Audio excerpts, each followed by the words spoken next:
Today we're going to talk real quick about, you guessed it, scientific notation. Now with scientific notation, you have a single digit number, and this number right here could be anything from 1 to 9. It's followed by a decimal point and then some string of, well, numbers. It could be any numbers you want. That's going to be multiplied by a power of 10. This is going to be an exponent right here. And the bigger this number, the bigger this exponent, the larger the number actually is representing. Now the reason we use scientific notation like 8.239 times 10 to the 15th, the reason we use scientific notation is because, well, that is a gigantic number. This would be 8 followed by 15 numbers. This would be 8, 2, 3, 9. Let's see, that's 3. So now I need 12 more zeros. 1, 2, 3, 4, 5, 6, 7, 8, 9, 10, 11, 12. That is a gigantic number. This is a hard number to write. It's hard to do math with. And, well, it's kind of ugly. So the purpose of scientific notation is to take something that's like difficult and chunky and cumbersome to use and make it a little simpler. We can do math with this number, and that's what we're going to do in this video. Now, if this was a negative, this would be a super small number. Here's what it would be. We'd have 0 point, and then we would have 14 zeros. 1, 2, 3, 4, 5, 6, 7, 8, 9, 10, 11, 12, 13, 14, and then our number, 8, 2, 3, 9. This is a very small number because negative 15 is pretty small. This one was to the 15th power, 10 times 10 to the 15th power, and that's a really big number. And that's kind of the key concept. If this is a negative exponent, we are actually dividing by 10 to the 15th. That's what that means. And if it was 10 to the positive 15th, well, that is times, well, 15 zeros. I don't know how many, I don't want to count them all again, but you get the idea, I hope. So, a couple things. There is some convention that's really important with scientific notation, and it's really important because when you're writing something, you want it to be understood by the people that might be reading it. Or if you're reading something, you want to make sure you understand the intent of the author. And, well, we all agree that this is how scientific notation works. So for example, this, not scientific notation, even if it was something like that. But we can change this into scientific notation, do you see? And sometimes after doing some calculation with a couple of numbers written in scientific notation, we end up with something like this. See, what we really need is we need this decimal to move over there, right? And a lot of times we're just taught, well, move it to the left and then, you know, add, or I always forget, I always mess it up. But let's think about this. Let's think about what's happening. How do we make 32 into 3.2? Well, that makes it smaller, right? 3.2 is smaller than 32, so we actually end up dividing by 10 to make it 3.25. Now, since we divided by 10, it makes this smaller, but the whole number itself has to stay the same. So if I divide by 10 over there, then I would have to multiply by 10 here, and that's how it works. Whereas if we had something like this is not in scientific notation either. That's not in scientific notation because remember, the first number has to be 1 through 9, not a 0. So what I really need here, what we need to do is we need to take this decimal and move it to the right. Well, the way we end up doing that is we end up multiplying that by 10. And that changes the value, so in order to keep the value of the whole number the same, we have to divide this by 10. And we could write that like this, or we could write it like this, because do you remember, negative exponents mean division.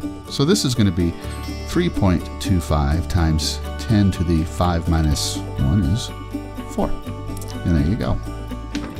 So let's talk about some arithmetic right here. Now, if you said in words, if you asked a student to do this in words, if you asked them 3 times 10 to the 5th plus 7 times 10 to the 5th, if you asked a small child how to do that, they would say, well, 3 plus 7, that's 10. So that's 10 times 10 to the 5th. Like if you said in words 10 to the 5th. Students, young kids would recognize that that's a unit. It would be asking the same thing as, well, what's 3 apples plus 7 apples? It's 10 apples. The unit is 10 to the 5th. So this would be 10 times 10 to the 5th. Now the only problem with this, of course, as you see is, well, 10 right here, not scientific notation. So anyway, we got to move this over. Do you see? We're dividing, right? So that's going to be 1.0 times 10 to the 6th. And there you go. Now, how can we make sure that's right? Because you know that you got the decimal moving to the left, and you add 1 to the exponent, or you subtract 1 to the exponent. I always forget. To make 10 into 1, we divide by 10, yes? And so that means we have to multiply this by 10, which would make that get bigger. So I am now 100% confident and sure that this is right.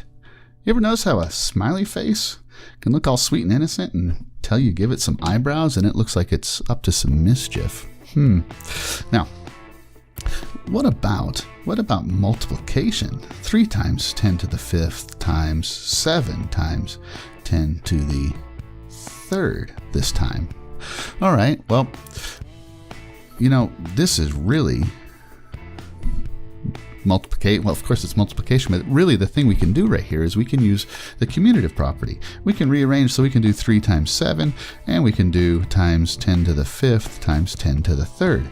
Now, these right here, that's 5 tens, that's 3 tens. Together, that makes 8 tens. 7 times 3 is 21. That's not scientific notation. That is. Now, again, we divided this, so we have to add another 10 because we divided this by 10. So in order to keep the same, we have to multiply that one by 10. Excuse me.